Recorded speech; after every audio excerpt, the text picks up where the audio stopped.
takes a lot of coordination, a lot of pilot stuff, obviously. But this is the barrel roll now, back onto the ground line, coming down, checking the gate light, obviously, what safety gate numbers in place,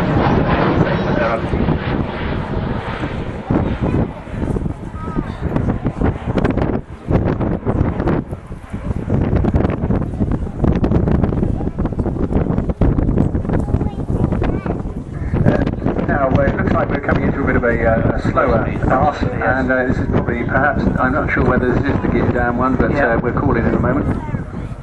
Those keen photographers out there, get your cameras out. It's a great shot for this year's display where she does a dirty patch. You see the gear and flaps down on the hull now, below 200 knots, which is the limiting speed on this aircraft.